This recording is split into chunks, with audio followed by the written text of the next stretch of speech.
أجمعين سبحانك لا علم لنا إلا ما علمتنا إنك أنت العليم الحكيم رب اشرح لي صدري ويسر لي أمري واحلل عقدة من لساني يفقهوا قولي أما بعد. Baik, dan kita di sini akan kembali melanjutkan kajian kita di kitab kita yang masih membahas mengenai masalah hati. Nah, ini benar-benar nih ya. Ini pembahasan paling penting barangkali yang ada di kitab ini menurut saya, karena memang latihan hati nih, latihan bagusnya hati, benernya hati, ini latihan seumur hidup teman-teman sekalian. Paling sulit nih memang urusan hati ini paling sulit. Mudah-mudahan Allah kasih taufik pada kita sekalian insyaallah. Bersama dengan berjalan kitabnya, berjalan pula keimanan kita di mata Allah Subhanahu wa taala insyaallah. Naik pula iman kita di matanya insyaallah. Amin ya rabbal alamin. Baik teman-teman sekalian, seperti biasanya kita akan awali dengan membaca niat belajar bersama-sama. Bismillahirrahmanirrahim. Nawaitu ta'allum wa ta'lim wa naf'a wal indifa' wal mudzakarah wa tadhkir wal ifadah wal istifadah bi kitabillah wa sunnati rasulillah sallallahu alaihi wa alihi wa sallam wa du'a ila al-huda wa dilalata ala al-khair ibtigha'a mardatih wa qurbih wa thawabih wa husnil khatimah ma'al lutfi wal afiyah wa salahil akibah birahmatika ya arhamar rahimin. Ila hadratin Nabi Muhammad sallallahu alaihi wasallam wa alihi wasallam wa ahli baiti wa sallim mujamil anbiya wal mursalin wal kauni ajma'in wa rasulullah sayyidina muhajirin Allah wal bin Isa faqil muqaddam Muhammad bin Ali Balawi sayyid Alhamdulillah bin Abu Bakar al-Aidarus fa khair wujud Asy Bakar bin Salim wa sulim wa furim tumra sahib ratib Abdullah bin al-Haddad Ahmad bin Zain al-Habsyi wa Ali al-Habsyi thumma ila arwahi arba'atil a'immatil mujtahidin wa muqallidin fid din ulama amilin fuqaha muhaddisin wa qur'an mufassirin sadati sufiyatil muhaqqiqin ajma'in anallahu yaghfiruhum wa yarhamuhum wa ya'li darajatihim fil jannah wa yanfa'una barakatihim wa asrarihim wa anwarihim wa ulumihim wa nafahatihim fid din wa dunya wal akhirah. Al-Fatihah. Bismillahirrahmanirrahim.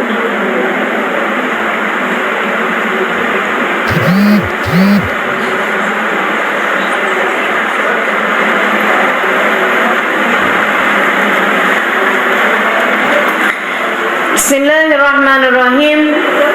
Halaman 361 yang berbahasa Arab, halaman 395 yang berbahasa Indonesia, halaman 587 cetakan yang terbaru.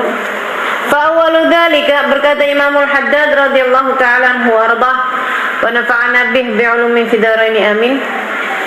Fa awwalu dzalika, maka yang pertama, annahu yajibu 'alal insan an yuzakki qalbah, wajib bagi setiap orang untuk mensucikan hatinya, wa yutahhirahu, dan membersihkannya, min radilatis syakki, dari kehinaan syak fillah, tentang Allah, wa rasulih, dan ragu-ragu tentang Nabi Muhammad, wad daril akhirah, dan ragu-ragu tentang hari akhir. Fa inna dzalika min a'dham amradil qulub al-muhlikah fil akhirah.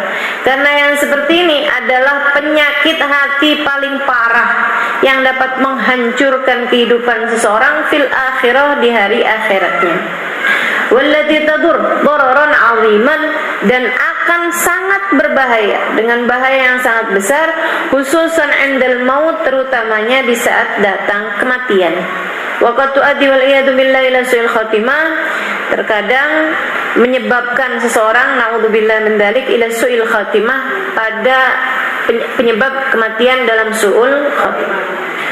Wa hadza syaqqad yabtali bi ba'dun nas, dan keraguan ini banyak mendera kepada orang-orang. Fala yajuzu liman wajada syai'an min dzalik an yudmirahu fi nafsihi. Ada banyak orang kena penyakit ragu-ragu kepada Allah ini. Karenanya bagi siapapun yang mendapatkan di hatinya terdapat keraguan, baik kepada Allah, kepada Rasulnya, atau kepada hari akhirat, dia hendaklah, dia nggak boleh an yudmirahu fi nafsih, disimpan dalam hati.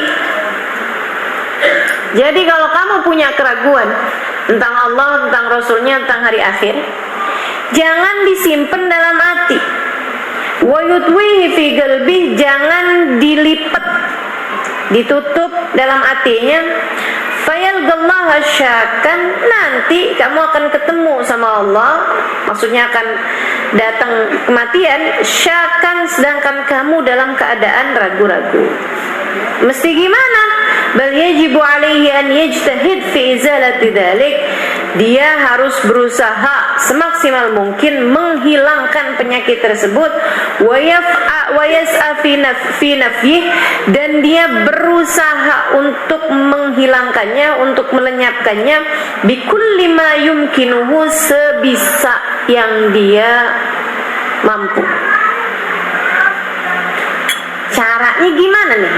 Wa anfa'ul asya fi izalati, yang paling bermanfaat dalam menghilangkan hal yang seperti ini adalah su'alul ulama billahi ta'ala, bertanya kepada ulama. Kamu nggak ngerti, nanya sama yang ngerti. Karena banyak pertanyaan-pertanyaan yang menurut kamu susah, itu kalau kena sama ulama nggak susah. Karena kan kamu awam, kamu masih TK dalam hal keimanan. Jangan kamu kira pertanyaan dari anak TK yang dianggap susah baginya akan susah juga bagi mahasiswi, bagi mahasiswa.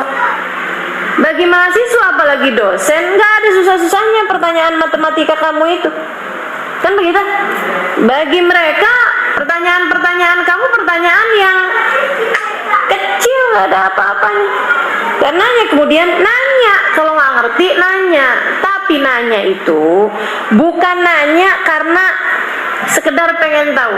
Nanti akan saya bahas ini ya, beberapa pertanyaan orang menurut Imam Ghazali. Wa anfa'ul asya fi izalati su'alul ulama billahi ta'ala, bertanya kepada para ulamanya Allah Subhanahu wa taala, baik ulama billah, ulama dia memang ngerti tentang Allah, wa bidinihi, ulama agama Islam, ahlil yaqin wal khasyah. Nanyanya jangan sembarang sama ulama, ustadz-ustadz yang viral, yang banyak tampil, bukan, akan tetapi yang memang teruji keilmuannya, yang dia belajar. Teman-teman saya sekalian, ibarat dokter tuh, ada dokter yang memang sekolah sampai dengan spesialis, bahkan sampai dengan ngambil gelar master jadi profesor. Ada juga, mohon maaf, bukan dokter tapi pernah nemenin dokter, lama-lama buka praktek, akhirnya kemudian orang menyebutnya dokter, padahal dia nggak punya ijazah, nggak pernah sekolah. Ini namanya dokter gadungan. Ulama banyak yang kayak begitu, yang beredar sekarang banyak juga yang begitu, teman-teman saya sekalian.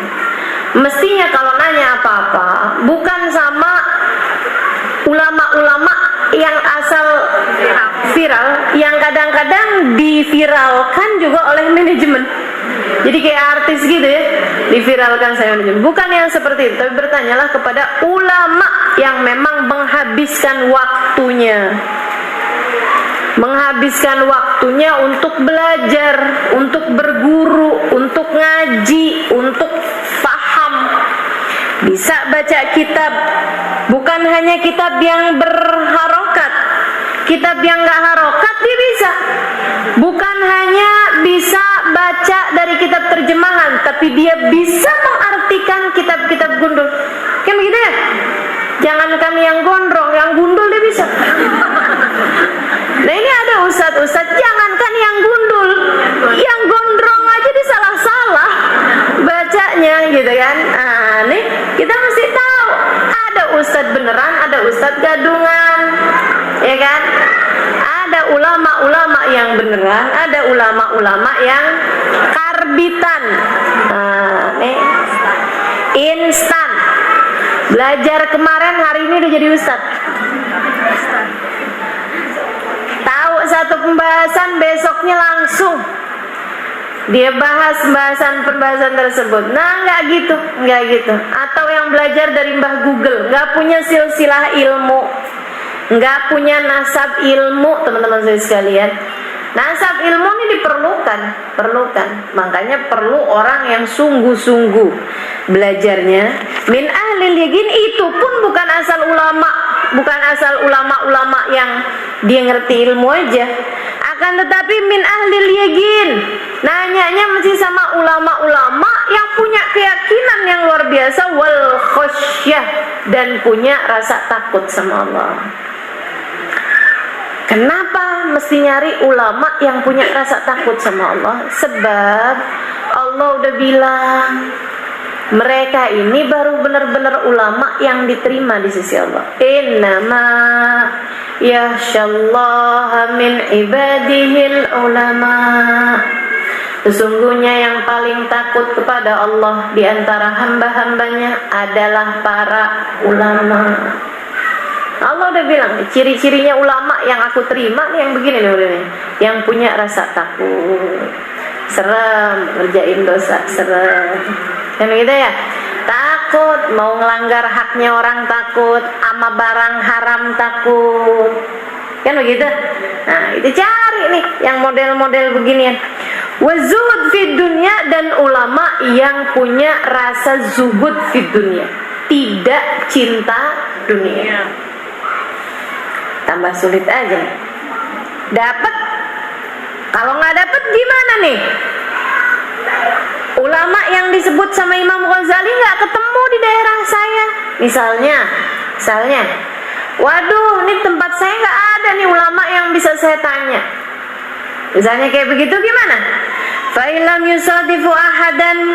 Kalau kamu nggak nemu seorang pun minhum di antara mereka, falyanzur fi kutubihim, maka boleh lihat, silahkan lihat fi kutubihim, dalam kitab-kitab mereka.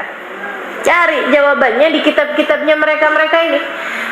Lah, orangnya udah meninggal, kitabnya tersisa ada dari pengarang-pengarang yang seperti yang tadi telah disebutkan ya, ulama, dia ngerti ilmu, dia punya rasa takut kepada Allah, dia juga punya rasa zuhud di dunia. Ada nih kitabnya yang ditinggalin nih, kitabnya Imam Al-Haddad, kitabnya Imam Ghazali. Tapi kan orangnya udah meninggal dunia. Jangan salah, teman-teman saya sekalian. Para ulama itu ketika menulis kitab, mereka itu sambil nulis, sambil meniatkan semua yang akan membaca kitab tersebut sebagai santri-santrinya. Jangan salah. Makanya Habib Ali Al-Habsyi ketika menulis Simtud Durar, ketika beliau menulis Simtud Durar, beliau bilang, yang saya tulis ini akan menjadi tambelan bagi generasi sekarang sampai yang akan datang terhadap kekurangan mereka akan porsi cinta kepada Nabi Muhammad SAW. Orang perlu kuota cinta kepada Nabi. Ini kurang nih kuotanya, gitu kan ya? Nambelnya pakai apa? Kitab saya, kata Habib Ali Habsyi, Simtud Durar. Nah itu beliau meniatkan menulis itu tuh bukan pas ya udah deh saya tahu nih tentang Nabi Muhammad, saya pengen buku saya kemudian menjadi viral, dibaca orang banyak, gitu segala macam itu ya. Apalagi keinginan duniawi, biar saya terkenal, biar saya tersohor, biar nanti kehidupan anak-anak saya dengan cetakan kitab tersebut menjadi mapan. Enggak ada, mereka bahkan tidak menginginkan hal-hal yang seperti itu. Yang penting kitabnya dibaca orang. Teman-teman saya sekalian, yang penting kitabnya dibaca orang. Niatnya ketika nulis itu nambel kekurangan umat terhadap rasa cinta kepada Nabi Muhammad SAW. Itu para ulama-ulama seperti itu. Imam Al-Ghazali menulis kitab Ihya Ulumuddin, niatnya kayak begitu. Imam Al-Haddad menulis kitab yang sekarang ada di tanganmu ini, niatnya adalah seperti itu, teman-teman saudara sekalian. Menjadikan kitab ini adalah apa yang mereka bisa lakukan untuk umat Islam, karena sayangnya mereka kepada umat Islam bukan hanya ketika mereka hidup, tapi ketika sudah mereka meninggal dunia. Enggak usah mereka, teman-teman saudara sekalian. Yang membuat saya menulis buku Bidadari Bumi misalnya, buku-buku selanjutnya juga. Kenapa saya perlu nulis? Saya udah cukup sibuk kok, ngajar-ngajar aja udah bikin saya jadi teler. Teler singgah ya. Maksudnya itu teman-teman sekalian, karena kan nggak gampang-gampang juga buat ninggalin majelis kalau udah saya iyain kan begitu tuh. Sehingga sekalian saya muliakan, dan ngajar aja saya sudah punya banyak menghabiskan waktu gitu kan. Ngapain saya pakai nulis segala gitu. Jadi sekalian, alasannya saya takut mati. Saya takut mati. Nih kalau saya mati, udah nih habis. Kan begitu ya? Habis. Ya mungkin ada 1-2 orang yang terus mendengarkan kajian saya nggak tahu. Ya ada berapa orang, alhamdulillah juga, makanya adanya media sosial, adanya rekaman-rekaman yang tersebar di mana-mana. Nah itu juga mudah-mudahan gitu ya, bikin saya walaupun saya sudah meninggal dunia, mudah-mudahan ada yang bisa ngalir ke dalam kubur saya. Dan begitu ya. Kemudian teman-teman saya sekalian, saya buat buku itu karena saya berharap nanti kalau saya meninggal dunia ada orang-orang di belahan dunia entah mana, di daerah entah mana, di Indonesia, di Malaysia, di Singapura, di Brunei misalnya gitu ya, orang-orang yang berbahasa Indonesia mungkin nggak kenal saya, tapi kitabnya kemudian nyampe, kebaca Bidadari Bumi, kisah saya berjumpa dengan perempuan-perempuan soleha. Dia baca, kemudian dia jadi mikir, Masya Allah, ternyata ada di atas muka bumi ini para kekasih-kasih Allah. Enggak semua orang sama kayak saya tukang maksiat begini, kan begitu? Ya Allah, kalau memang Allah masih akan terus melahirkan para kekasih-kasih Allah, saya ingin menjadi salah satu di antaranya. Nah kan gitu. Pengen nih nempuh jalan kayak mereka ini. Itu harapannya tuh seperti itu teman-teman saya sekalian. Harapan saya adalah agar ada yang tersisa dari generasi demi generasi ke bawah, dari apa yang bisa saya lakukan untuk menunjukkan rasa cinta saya kepada umat Nabi Muhammad, karena cinta saya kepada Nabi mereka, Nabi besar Muhammad SAW. Kan gitu. Apatah lagi para ulama, mereka menuliskan bukan asal teman-teman sekalian.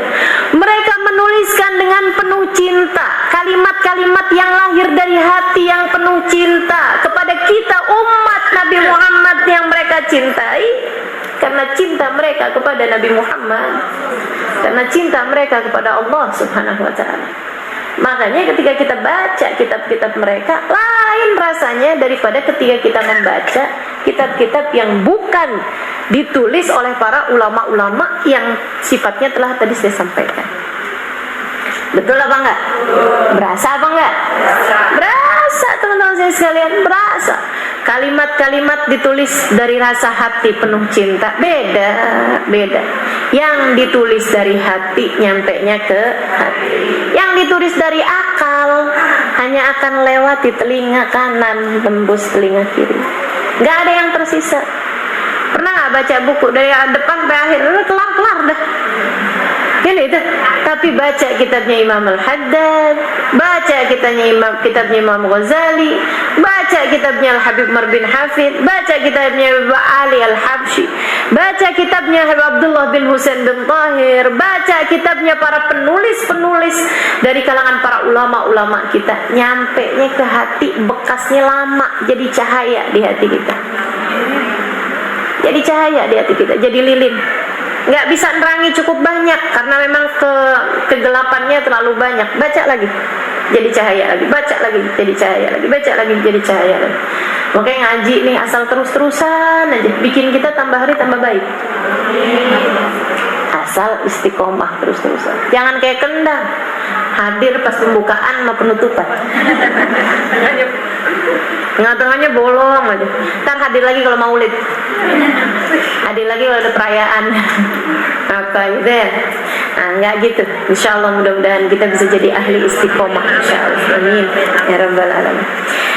Jadi nanya sama ulama, kata beliau, kalau nemu, kalau ada. Sekarang sih alhamdulillah ada banyak dari para ulama-ulama yang menjadikan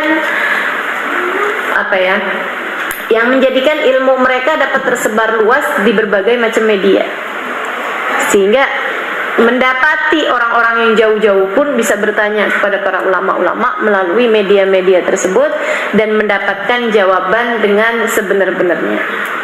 Jawaban bukan yang asal-asal, gitu ya.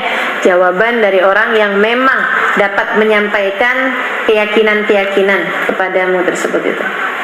Walastu ani bisyak fa'ilam yusadi ba'dan minhum falyanzur fi kutubihim allati allafuha fi ulumi tauhid wal yakin. Jika kamu nggak dapetin seorang pun di antara mereka, para ulama-ulama yang bisa kamu tanya, kamu bisa lihat di kitab-kitab mereka yang telah mereka karang di ulumi tauhid, dalam ilmu-ilmu tauhid, wal yakin, dan dalam ilmu-ilmu keyakinan. Walastu ani bisyak ma yajidul insan min al-khawatir wal wasawis fi umul iman bima ya'lam butlanuh.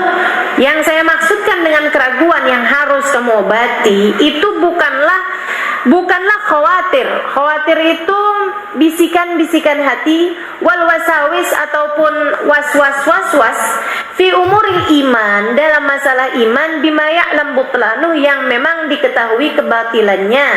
Wa yajid qalbahu musammiman ala khilafi nafsi ala khilafi, dia mendapati hatinya sih sebenarnya mantap untuk enggak percaya sama was-was tersebut. Wa nafsuhu karihatan lahu wa nafiratun anhu, dan dirinya sebenarnya sangat membenci bisikan-bisikan tersebut. Wa nafiratun, dan dia juga lari, enggak kepengen, anhu, dari bisikan itu. Fa inna dzalik wal waswasah, kalau yang ini namanya bukan syak, bukan ragu, tapi was-was. Wa yakfil insan fiha, kalau urusan was-was cukup dengan an yakrahaha, dia membencinya, wa ya'rid anha, dia berpaling darinya, wa yasta'id billahi minha, dan dia berlindung kepada Allah dari penyakit tersebut. Sekarang saya mau kasih tahu teman-teman saya sekalian, saya muliakan, ragu-ragu katanya beliau, ragu-ragu tentang Allah ini banyak banget, terutamanya tentang urusan rizki. Dan ini yang banyak banget bikin orang tercabut keimanannya. Ketika, saya ulangi kembali ini cerita, ketika ada seorang biasa gali kubur, nyuri kain kafan di zamannya Hasan al-Basri. Dia bertaubat, orang ini biasanya kerjaannya haram, yaitu nyuri kain kafan. Orang meninggal dunia, sama dia ditandain, nanti malamnya diambil kain kafannya, dicuri, kemudian dikuburkan lagi, orang itu nggak pakai kain kafan. Jahat bener kan? Dia kemudian bertaubat, teman-teman saya sekalian, taubat nih dari kerjaannya tersebut. Tapi kemudian dia mengadakan pengakuan kepada Sayyidina Hasan al-Basri. Dia bilang, Tuan, tuh nggak Tuan, saya sekarang kan udah taubat nih, tapi saya mau kasih tahu sama Tuhan nih satu fakta. Saya sudah menggali 300 kuburan orang Islam, yang memang kebanyakan yang digali sama dia itu adalah kuburan orang-orang yang nggak dijaga sama Allah. Kalau orang tersebut orang yang terjaga sama Allah, insya Allah nggak akan sama Allah, nggak akan dibiarkan kuburannya, kafannya dicuri sama orang ini kan. Orang yang terjaga sama Allah dunia dan akhirat, teman-teman saudaraku sekalian, dijaga waktu di dunia, dijaga pula waktu di akhirat. Man hafadallahu fis sighar hafadahullah fil kibar. Siapa yang suka jaga Allah di masa muda, dia akan dijaga oleh Allah di masa tua. Apalagi sudah kematian, dijaga dong sama Allah Subhanahu wa taala. Dia ngaku, dia bilang, saya udah mencuri 300 akfanan. 300 kafanan, 300 kain kafan dari orang yang udah meninggal dunia. Tidak ada yang saya dapati menghadap kiblat ketika saya gali kuburnya kecuali 3 orang. Dari 300 kuburan orang Islam yang saya dapati ngadep ke arah kiblat hanya 3 orang aja. Sisanya 297 ketika saya dapati kuburannya di dalam kuburnya tidak menghadap ke arah kiblat. Emang waktu dikuburin keliru gitu, orang nggak ngadepin ke arah kiblat? Ngadep. Habis dikuburin, pertanyaan kubur nih apa, dibalikin sama Allah Subhanahu wa taala sesuai dengan kadar keimanannya, sesuai dengan keadaan keimanannya. Artinya 297 dari 300 orang yang katanya meninggal sebagai orang Islam, ternyata di mata Allah tidak dianggap sebagai orang Islam. Betapa sangat mungkinnya aku, kamu, kita semua menjadi salah seorang di antara mereka. Betapa sangat mungkinnya di hadapan Allah kita dianggap sebagai orang yang bukan muslim, teman-teman sekalian. Kenapa gitu, wahai imam? Saya nih mau nanya kepadamu, kenapa nih orang mati di antara orang Islam, dikafanin dengan kafan orang Islam, dikuburkan menghadap kiblat, tapi ternyata di hadapan Allah tidak dianggap sebagai orang Islam. Apa katanya Sayyidina Hasan Al-Basri, seseorang yang memandang dengan cahaya kewalian, seorang yang memandang dengan cahaya kewalian, teman-teman sekalian. Seseorang, Hasan Al-Basri ini muridnya Sayyidina Ali, murid terbaik Sayyidina Ali bin Abi Thalib karamallahu wajhah radhiyallahu ta'ala anhu, seorang tabi'in, seorang ulama yang luar biasa, masya Allahnya, anak angkat dari Sayyidah Salamah, istri, salah satu istri dari baginda Nabi Muhammad, bahkan bukan anak angkat, anak susu Sayyidah Salamah. Ini dikasih air susunya juga sebagai sebuah karamah atas cintanya. Jadi Hasan Al-Basri itu, teman-teman sekalian, adalah anak dari budaknya Salamah. Dikawinkan nih budaknya Salamah, ngabdi sama Sayyidah Salamah, istri Nabi Muhammad, dari sejak dia muda, dari sejak dia kecil udah ngabdi sama Sayyidah Salamah. Akhirnya dikawinin, Sayyidah Salamah yang ngawinin sama budaknya Zubair ibn Awam. Ya, jadi kayak mantu tapi budak sama budak, dimantuin, dikawinin. Nah, habis nikah, hamil, punya anak. Itu pun dia tetap tinggalnya di rumah Sayyidah Salamah. Satu hari budaknya ini, budak perempuannya ini lagi anak-anaknya umur mungkin ya 5 bulan gitu kan, 4 bulan gitu.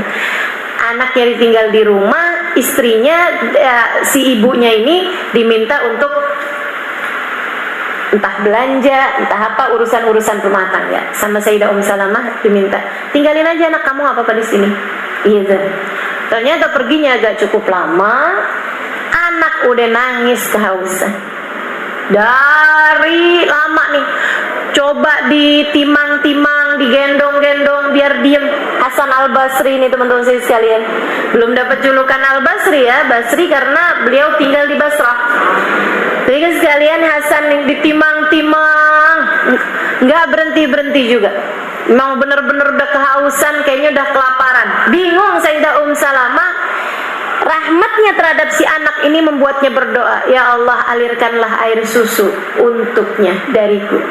Beliau kemudian menyusuinya. Dia pun kemudian menyusu dengan begitu lahap sampai tidur. Padahal Sayyidah Salamah udah nenek-nenek waktu itu. Namanya karomah, karomahnya para wali, nggak tanggung-tanggung. Yang jadi ibu susunya adalah istri Nabi, yang artinya kalau dapetin masa hidupnya Nabi, maka Nabi Muhammad adalah ayah susunya. Sayyidina Hasan Al-Basri alaihi ridwanullah, kemudian beliau menjadi salah satu murid terbaik Sayyidina Ali bin Abi Thalib, sampai kemudian ketika dewasa beliau pindah hijrah ke Basrah dan berdakwah di sana. Nah, ini teman-teman saya sekalian, apa katanya Sayyidina Hasan Al-Basri mendapati fenomena 300 jenazah muslim yang ternyata ngadep kiblat hanya 3 orang aja. Artinya 297 dianggap di sisi Allah sebagai bukan muslim. Apa kata Hasan Al-Basri? Apa yang bikin dia seperti itu? Beliau mengatakan, ya ghadana ya ashana yuhawwiluhum an jihatil qiblah. Ketakutan mereka terhadap makan siang dan makan malam mereka telah menghancurkan mereka, telah memalingkan mereka dari arah kiblat. Terlalu khawatir, kalau saya nggak laku dagangan saya besok makan apa? Oh, luar biasa sekali. Kalau saya sampai nggak boleh dagang di sini nih, saya nanti besok makan apa? Waduh, teman-teman sekalian, hati-hati sama iman. Hati-hati sama iman.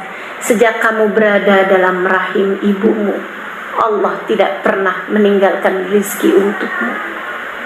Kamu masih belum bisa ngunyah, kamu bahkan belum bisa nelen, Allah alirkan aliran darah sebagai rizki bagimu ketika kamu berada dalam rahim ibumu. Mana yang lebih gampang menurutmu? Ngasih rizki kamu berada dalam rahim ibumu, atau ngasih rizki kamu udah kelihatan bendanya di sini, di atas muka bumi ini. Jauh lebih mudah bagi Allah memberikan kepadamu rezeki sekarang daripada saat kamu masih berada dalam rahim ibumu. Kamu berada dalam rahim ibu aja, Allah nggak pernah kurang-kurang ngasih kepadamu rezeki. Ada yang ingat pernah kelaparan sedang dia berada dalam rahim ibunya? Hah? Ada yang ingat pernah stres mikirin urusan rezeki? Ada yang pernah pusing, ya ampun, ibu saya nih makan pedas mulu, saya jadinya kepanasan dalam perut. Pernah kayak begitu? Nggak pernah. Allah alirkan rizki lewat ibumu. Sampai ketika kamu nggak kepengen pedas, Allah bikin ibumu nggak akan pernah berani makan pedas. Betul? Makanya sampai ketika orang hamil, makanan-makanan yang biasanya dia nggak pernah suka, jadi suka. Kenapa gitu? Karena yang lagi mau dikasih rizki bukan cuma kamu, tapi anak yang ada dalam kandunganmu. Kurang apa Allah kepadamu sampai kamu sekarang merasa kurang yakin sama rizki yang Allah berikan padamu? Teman-teman saya sekalian, hati-hati sama perasaanmu sendiri. Hati-hati, ia bisa mencabut iman yang sudah Allah karuniakan dalam hati. Na'udzubillah. Allah pemberi rizki dari sekarang, besok, sampai kamu mati. Tidak akan pernah ada jatah rizki yang sudah dituliskan untukmu tidak menjadi kepemilikanmu. Gak ada ceritanya. Sebagaimana gak ada ceritanya rizki yang seharusnya dituliskan bagi orang lain kemudian nyampe kepada kamu. Dia menghalangkan rizki saya. Nah itu kalimat salah tuh. Kalimat salah. Gak ada ceritanya orang ngalangin rizki. Kalau yang jadi rizkimu pasti akan sampai kepadamu meski orang seluruh dunia menghalangkan rizki kepadamu. Kalau tidak menjadi jatah rizkimu, gak akan sampai kepadamu meski orang sedunia memberikannya padamu. Hati-hati sama keraguan, teman-teman saya sekalian. Bisa menghalangkanmu dari arah kiblat. Bisa membuatmu dianggap tidak beriman. Allah yang selama ini ngasih rizki, ngelihat hati kamu kok ragu-ragu kayak begitu. Kata Allah, dia gak ngerti diuntung. Aku udah karuniakan iman, udah aku perkenalkan diriku kepadanya sebagai pemberi rizki. Aku udah sampaikan dalam Al-Quran, udah jelas aku katakan, War-Razzaq Dzul Quwwatil Matin, Allah lah satu sang pemberi rizki. Dialah pemilik kekuatan satu-satunya. Dia masih ragu-ragu, dikirain aku gak bisa ngasih kepada dia rizki, gak ngerti diuntung, aku cabut imannya. Dia gak ada beda dengan orang yang tidak beriman padaku. Allah cabut iman dari dalam hatimu. Dan kalau kamu udah tercabut iman dari dalam hatimu oleh Allah, siapa yang bisa mengembalikannya? Siapa yang bisa balikin? Teman-teman saya sekalian, hati-hati sama penyakit asyak fillah, ragu-ragu sama Allah. Hati-hati. Hati-hati. Belajar, mudah-mudahan bisa ditetepin iman Islam kita. Belajar, terus belajar. Hidup kan isinya belajar. Terus belajar, teman-teman sekalian. Jangan biarkan keraguan-raguan kemudian membuatmu apalagi sampai berani sama yang haram, apalagi sampai berani sama haknya orang.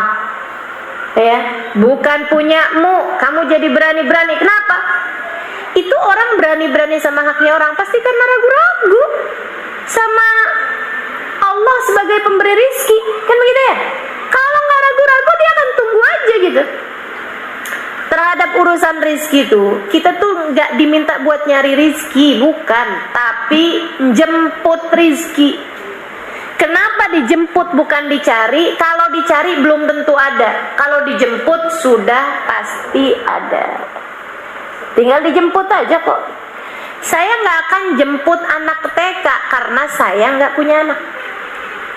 Yang akan jemput anak ke TK kalau dia punya anak sekolah di situ. Betul apa enggak? Ada nih Ustazah Halimah depan TK. Ustazah lagi ngapain?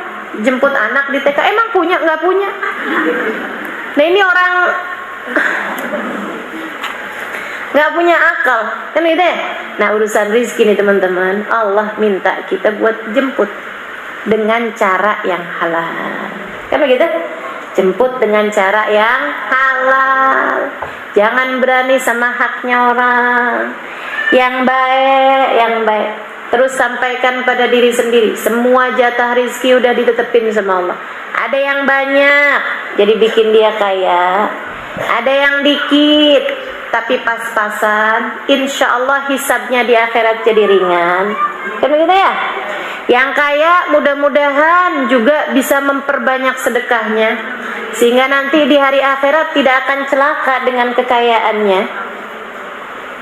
Kalau dikasih pas-pasan, alhamdulillah itu rizki paling berkah. Nabi tuh sampai minta buat dirinya sendiri dan keluarganya, Allahumma ja'al rizqa ahli baiti kafafan, rizqa ahli baiti Muhammadin kafafan. Ya Allah, jadikan rizkinya keluarganya Nabi Muhammad yang pas-pasan aja, jangan berlebih-lebihan. Nabi mintain. Nabi nggak pernah doa keluarganya, anak keturunannya biar pada kaya raya. Oh, Nabi nggak mau. Sampai Nabi doa, Allahumma ja'al rizqa ali Muhammadin kafafan. Ya Allah, jadikan rizkinya keluarganya Nabi Muhammad yang cukup ya Allah, yang cukup, nggak minta kaya. Jadi sekalian saya muliakan, apapun yang jatah rizki yang telah Allah berikan kepada kita, kita bilang ya Allah terima kasih. Kita jemput dengan cara yang halal, kan gitu ya? Kita jemput dengan cara yang tidak menyakiti siapapun. Kita jemput dengan perasaan hati yang baik. Kita bilang, ya Allah, saya kaya, alhamdulillah. Saya miskin, pas-pasan, alhamdulillah. Saya kaya, saya miskin, saya susah, saya mudah urusan rizkinya, gitu ya. Apapun keadaan saya akan tetap menjadi hambamu yang solehah. Bukan begitu? Bukan begitu, teman-teman saya sekalian? Kita mau ikut apa yang dilakukan Nabi Muhammad. Nabi kaya raya pernah, Nabi miskin papa pernah. Sekayanya orang nggak pernah nyampe saya rasa dengan apa yang dimiliki Nabi Muhammad alaihissalam, baik dari kekuasaan ataupun dari sisi harta materi. Nabi itu pernah kaya raya, teman-teman saya sekalian, sampai Nabi Muhammad itu punya kambing mala al-wadi. Hasil perang tuh kamu kira kayak gimana banyaknya coba? Semuanya punyanya Nabi. Nabi bagi-bagiin sesuka Nabi. Tapi hasil rampasan perang, kalau habis perang ngadepin 500 pasukan, perang ngadepin 1000 pasukan, perang ngadepin 10.000 pasukan. Orangnya kalah, semua hartanya orang 10.000 jadi punyanya Nabi satu. Kebayang kayaknya kayak apa? Nabi pernah sangat kaya raya. Nabi pernah punya kambing mala al-wadi, memenuhi lembah. Jadi gunung sama gunung, tengah-tengahnya ada lembah. Kambingnya ribuan kambing, punyanya Nabi Muhammad SAW. Nabi pernah sangat kaya, Nabi pernah sangat miskin. Kan gitu ya? Pernah Nabi Muhammad sangat miskin sampai mengganjal perut beliau dengan batu. Sampai buat makan sehari-hari aja nggak punya. Pernah Nabi. Kayaknya kita sekayanya nggak nyampe kayaknya Nabi, semiskinnya nggak pernah nyampe juga miskinnya Nabi. Nah, bersama dengan kaya dan miskinnya Nabi Muhammad, la yaqul wa la yaf'alu illa ma'rufa. Nabi nggak pernah ngomong, nggak pernah bertindak kecuali baik. Nah, ini patokan kita. Kaya boleh, tapi jahat jangan. Miskin boleh, tapi jahat jangan. Kan gitu ya? Kaya silahkan, tapi buruk akhlak jangan. Miskin boleh, tapi buruk akhlak jangan. Dalam keadaan apapun, kita hambanya Allah. Maka di saat kita miskin, miskinnya kita nggak sama miskinnya orang yang nggak beriman sama Allah. Di saat kita kaya, kayanya kita nggak sama kayanya orang yang tidak beriman kepada Allah. Kita berbeda sebab kita bertakwa. Lastunna ka ahadin minan nisa. Ini taqaitun. Kalian gak sama dengan perempuan manapun selagi kalian bertakwa. Jadi gitu teman-teman saya sekalian. Jangan pernah ragu-ragu sama Allah. Sampai bikin kalau lagi kaya, ya Allah dia puja-puja suaminya. Kalau lagi suaminya ngasih banyak harta, banyak uang, dipuja-pujanya suaminya sampai tinggi gunung. Nanti kalau pas giliran suaminya lagi miskin, lagi nggak punya, dihina-hina suaminya sampai ke dasar jurang. Imanmu di mana kalau seperti itu?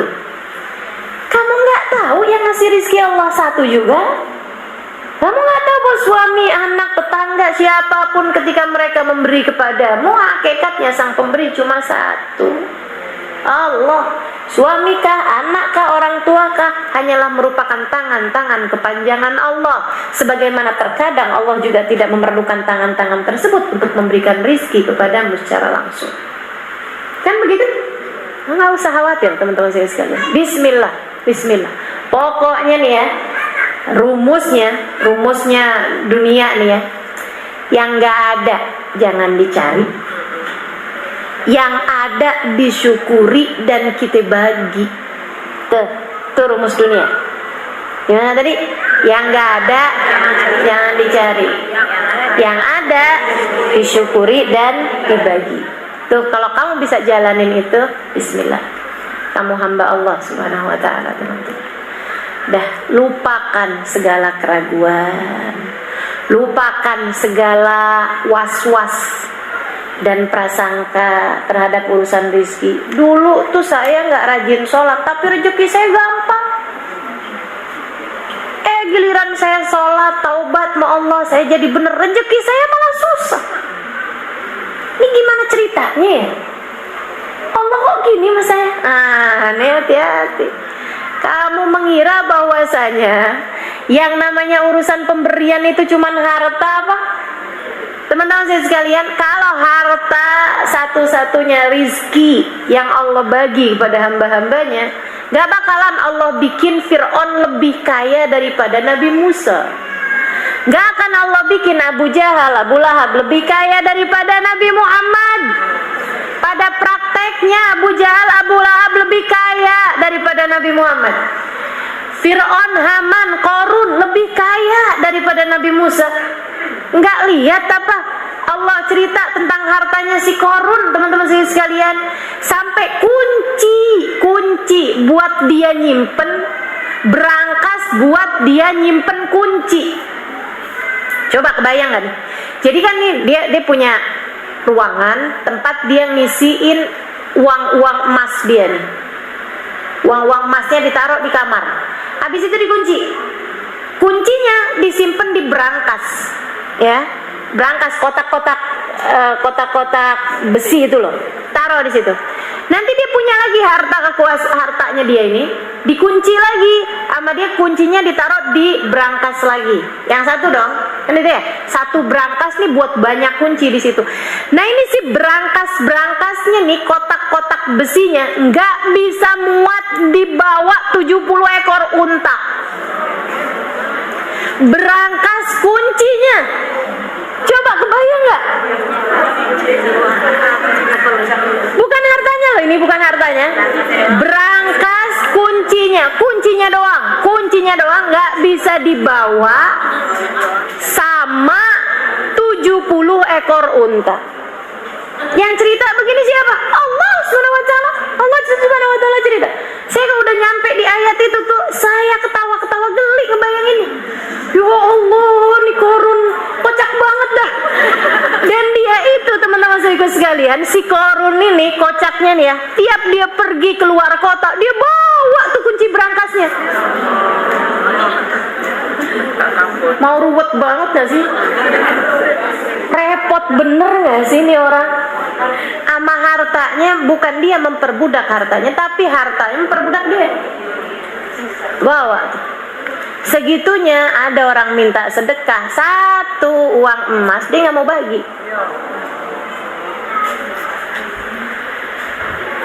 Udah terakhir ujiannya, ada orang datang kepada Nabi Musa. Malaikat Allah utuskan, orang miskin datang.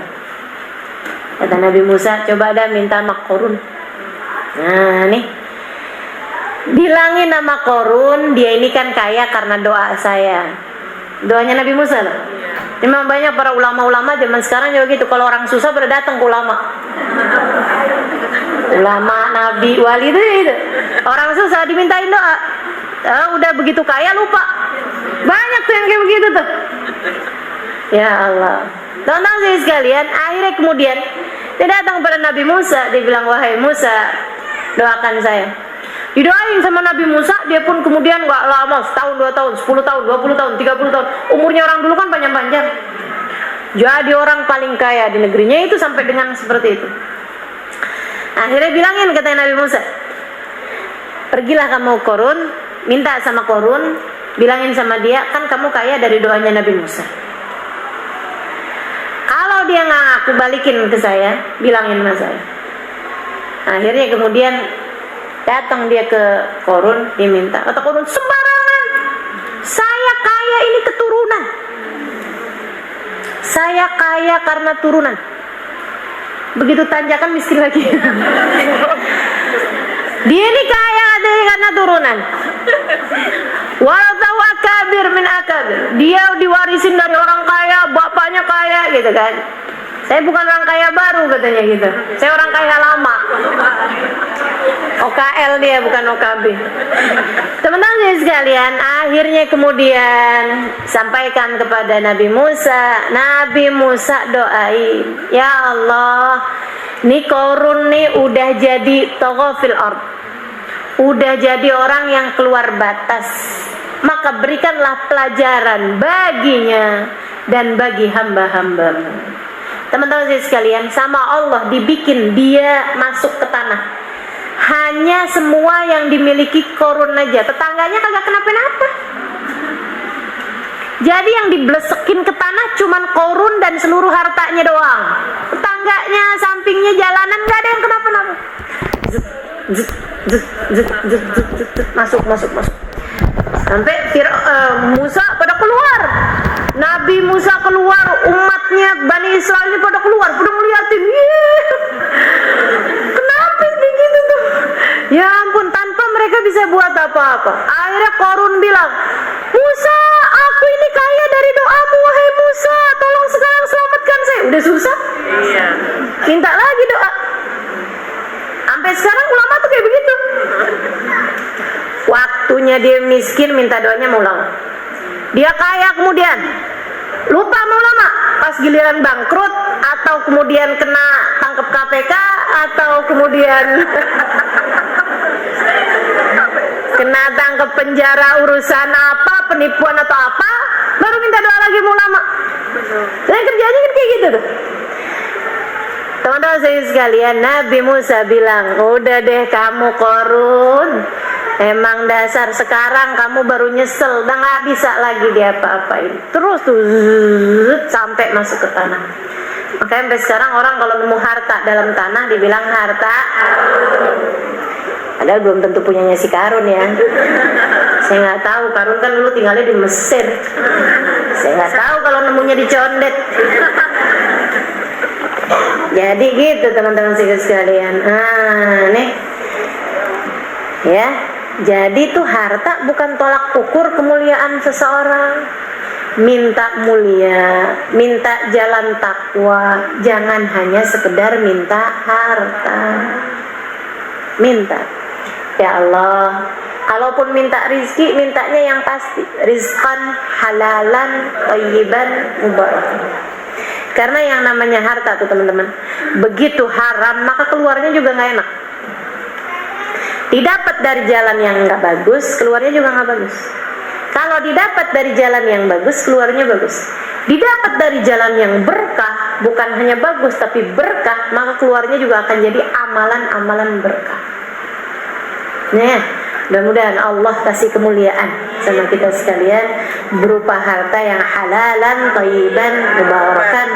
Amin ya rabbal alamin. Jadi yang penting hatimu jangan pernah ragu-ragu. Tetaplah yakin bahwa sang pemberi rizki cuma satu, namanya Allah. Teman-teman saya sekalian, urusan apa aja, urusan apa aja.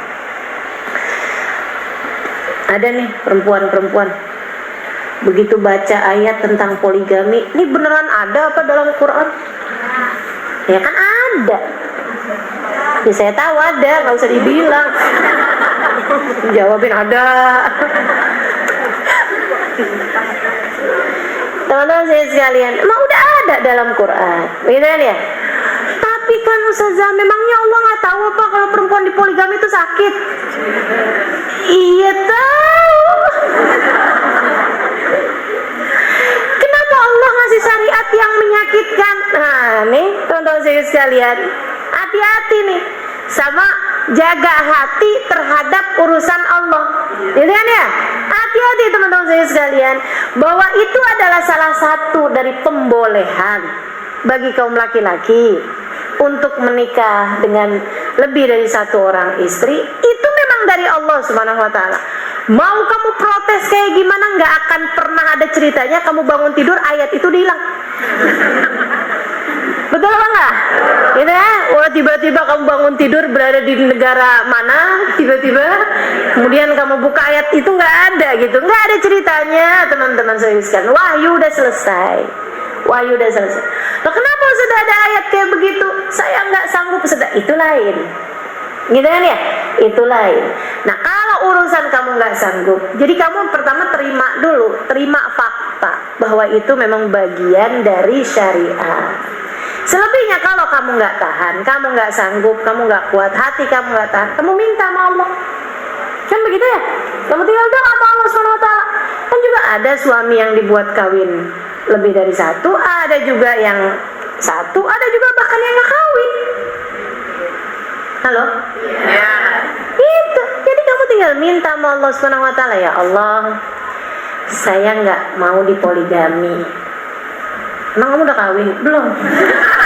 Kawin aja belum. Kawin dulu aja. Nah, nanti kalau ternyata habis kawin kamu ngerasa kamu nggak sanggup dipoligami, doa lagi. Kan begitu ya? Doanya, ya Allah, kalau Engkau tahu hati saya nggak sanggup, jangan. Kan begitu ya? Ya Allah, jangan buat saya berada dalam situasi di mana saya tidak akan sanggup menjalankannya. Nah itu nanti kalau kayak begitu, kalau ternyata memang teman-teman saya sekalian, Allah lihatnya kamu sanggup, ya Allah akan kasih juga. Kalau gitu saya nggak mau naikin keimanan Ustazah, biar saya nggak sanggup terus-terusan. Ya jangan gitu. Lagian naikin keimanan kan juga bukan cuma dari hal itu juga. Bukan hanya dari hal itu saja. Meskipun hal itu juga salah satu dari tahapan perempuan menaikkan keimanan, salah satu. Tapi ada banyak jalan-jalan yang lain. Nah teman-teman saya sekalian, enggak. Kalau saya nggak sanggup, saya boleh nggak sih minta ujian? Jangan yang itu. Boleh aja. Tapi kan diijabahnya terserah Allah juga. Makanya jangan terlalu mencintai sesuatu atau seseorang. Ujianmu biasanya berasal dari sana.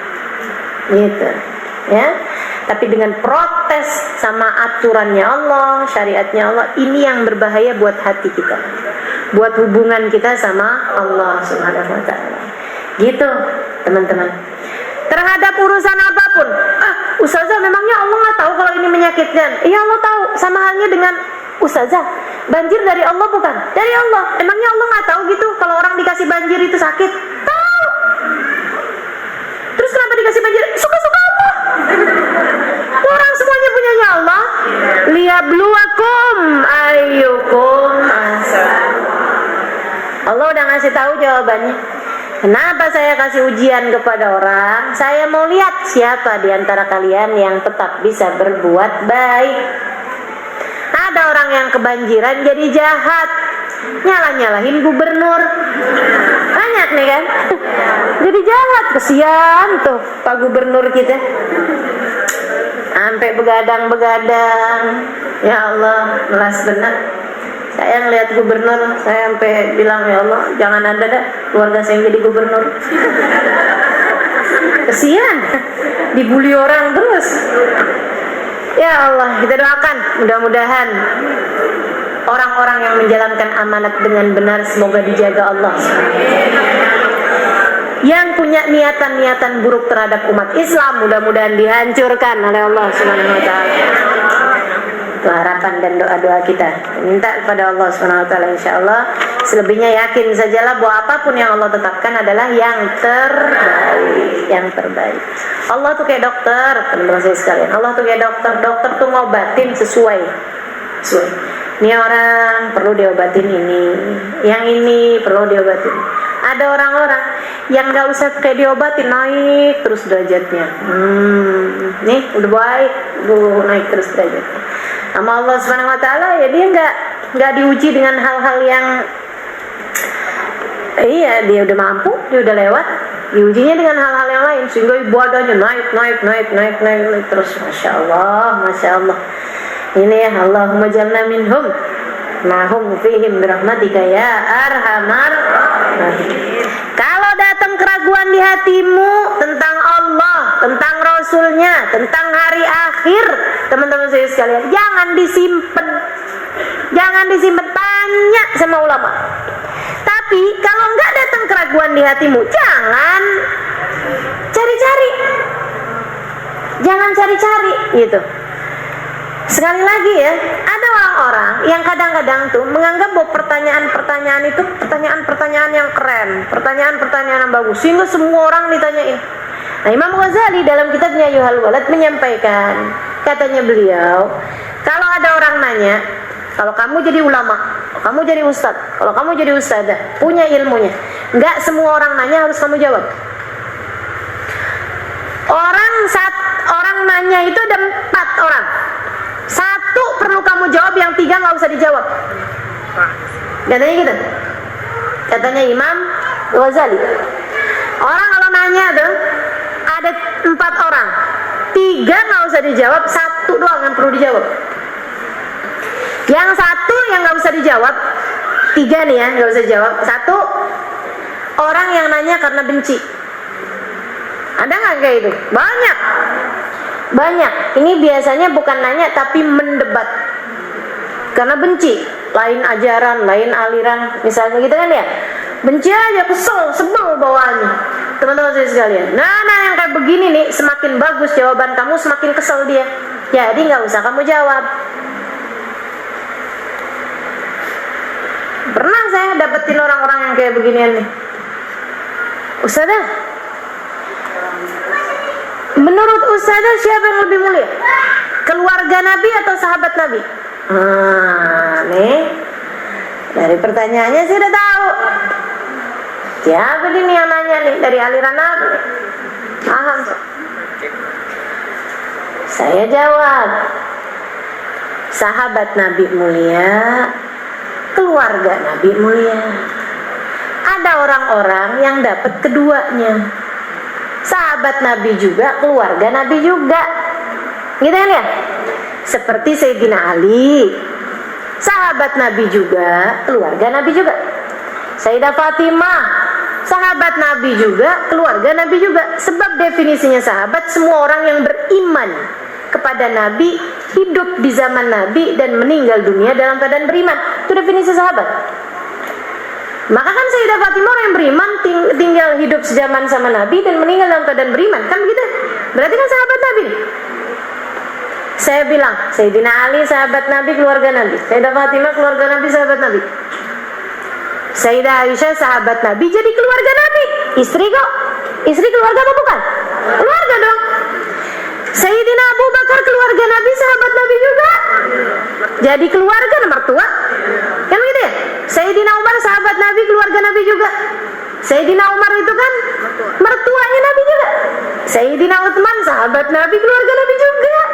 Nah dia kan menantu Nabi Muhammad. Saya bilang orang yang punya 2 predikat, punya 2 status, sahabat Nabi juga, keluarga Nabi juga, tentu lebih mulia daripada orang yang hanya memiliki 1 predikat. Jawaban saya benar apa enggak kira-kira?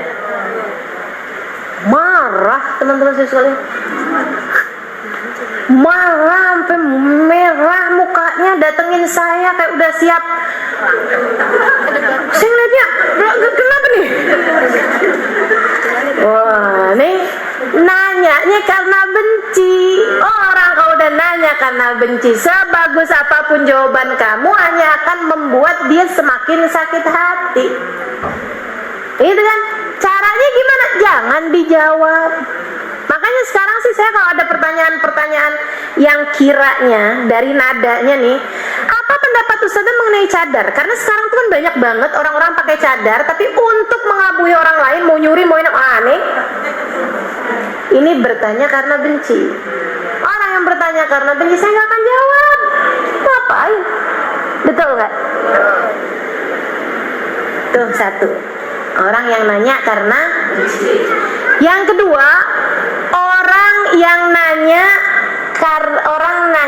tapi goblok. Orang nanya tapi goblok. Beda antara bodoh sama goblok. Katanya Sayyidina Isa alaihissalam, Nabi Allah Isa, saya bisa ngidupin orang mati, tapi saya nggak bisa nyembuhin orang goblok. Gak bisa saya nyembuhin orang goblok. Nyembuhin orang bodoh bisa, nyembuhin orang goblok gak bisa. Siapa tuh orang goblok? Orang yang tahu sedikit tapi dikirain dia yang paling ngerti. Pernah ketemu gak orang gitu? Banyak banget nih. Ini nih hadisnya dhaif. Kalau ditanya balik hadis dhaif itu apaan? Kagak ngerti. Tapi udah ngerasanya udah yang paling tahu, paling ngerti gitu. Nih yang orang model kayak beginian, gak usah dijawab kalau nanya. Ustazah, apa dalilnya ini? Gitu kan ya? Karena kan Nabi Muhammad bilang, "Idza mata ibnu Adam yanqatu amaluhu illa min thalath." Buat keterangan, buat makalah. Nanya tuh nggak gitu caranya. Gitu kan ya? Ini yang buat makalah, buat nanya, kayaknya dia yang paling tahu.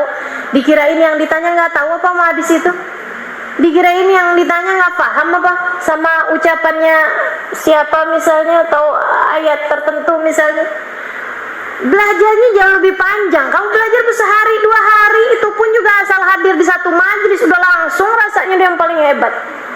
Teman-teman saya sekalian, saya punya teman, dia lagi nyekolahin anaknya di pondok pesantren, dapat 1/2 tahun.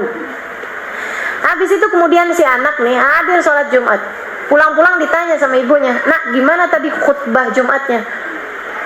"Khotibnya cacat, Mak." "Cacat?" Dikirain sama mamahnya cacat tuh secara fisik gitu kan. "Kenapa cacat, Nak?" "Bawa hadisnya dhaif semua." "Ya Allah, 1/2 tahun mondok udah bisa mencacat-cacatkan khatib." Masya Allah. Ini namanya orang goblok yang ngelihat satu bagian dari gajah dan dia merasa seperti sudah melihat keseluruhan gajah. Orang buta, dia pegang gajah, kepegang belalai.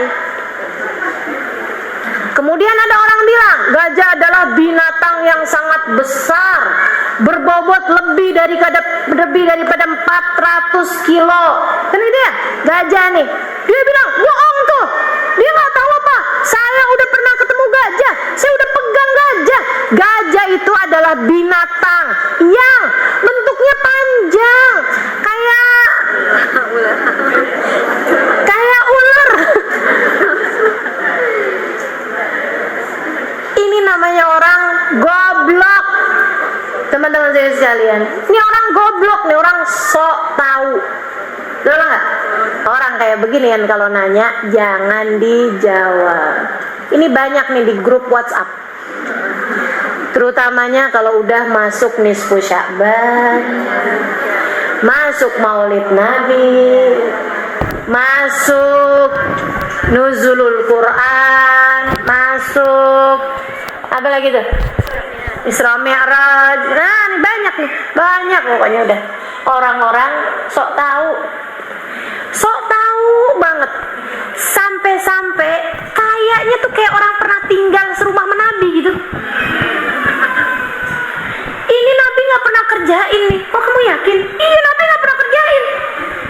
Terawih 20 rakaat Nabi nggak pernah kerjain. Berarti ini bid'ah nih. Ada hadisnya bilang bahwasanya Nabi itu di saat malam di bulan Ramadan atau di luar Ramadan nggak pernah lebih dari 11 rakaat. Mazad dan Nabi sallallahu alaihi wasallam fi Ramadan wala fi ghairi min 11 rakaat. Hadis rawahu Sayyidah Aisyah. Hadis diriwayatkan dari Aisyah, Nabi nggak pernah lebih dalam sholat malamnya, baik Ramadan atau 2 Ramadan, lebih daripada 11 rakaat. Pertentangan satu hadis tuh nih teman-teman saudara sekalian, sampai membid'ah-bid'ahkan pekerjaan orang sedunia yang terawih 20 rakaat. Ini siapa yang goblok sebenarnya? Terus dia yakin banget Nabi nggak pernah lebih dari 11 rakaat. Ini ada hadisnya. Lu tinggal di rumah Nabi, kamu ngekos gitu? Aneh-aneh aja teman-teman saya sekalian. Padahal Sayyidah Aisyah sendiri ketika bercerita, Sayyidah Aisyah ngasih kata-kata di depannya kayak gini, maro'aitu, saya nggak pernah lihat Nabi Muhammad sholat di waktu malam lebih daripada 11 rakaat. Sayyidah Aisyah pakai kata-kata saya nggak pernah lihat, artinya saya nggak tahu di luar itu. Yang pernah saya lihat Nabi Muhammad sholatnya 11 rakaat. Mungkin ada yang saya ketiduran, saya nggak tahu Nabi sholat lebih daripada 11 rakaat. Atau Nabi sholat di masjid, ketika kemudian pulang udah tidur, waktu beliau sholat yang saya tahu cuma 11 rakaat. Selebihnya di rumah istri-istrinya yang lain saya nggak pernah tahu. Kan begitu? Ini ada orang, bukan istri Nabi, bukan siapa, Nabi nggak pernah sholat lebih dari 11 rakaat. Tuh siapanya Nabi? Ini orang namanya orang goblok.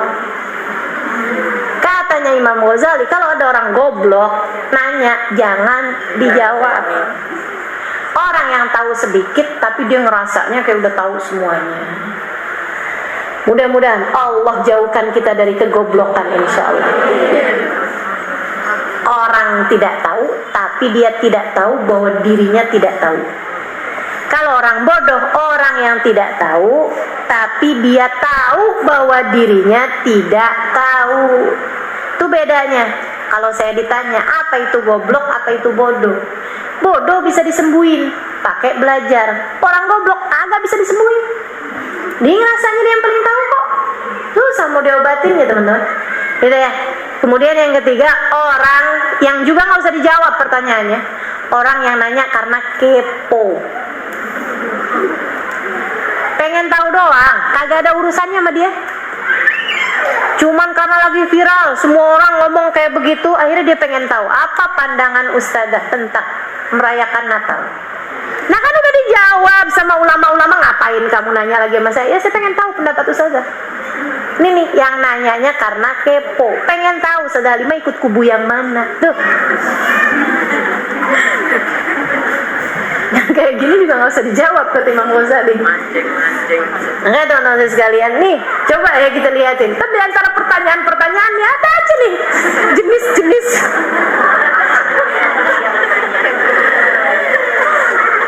Ada yang nanya karena benci, saya kira nggak ada. Yang benci tentu aja nggak hadir di majelis kita, ngapain nih kan? Saya juga nggak ngarepin kalau ada yang sebel sama saya, wajar, saya sangat terima itu. Siapa saya sampai nggak ada siapapun yang benci sama saya, pasti ada kan? Nah, yang benci-benci yang sebel-sebel, udah enak di rumah, nggak usah ngaji, ngaji aja sama orang yang kamu kepengen, kan gitu ya? Nah, sama saya nggak cocok, nggak usah ngaji, nggak apa-apa, biar nggak menuhin tempat juga ya nggak? Tambah banyak, tambah gerak. Nah, gitu kan ya. Yang mau pada ngaji juga masih banyak, ya kan? Jadi yang nanya karena benci, insya Allah nggak ada.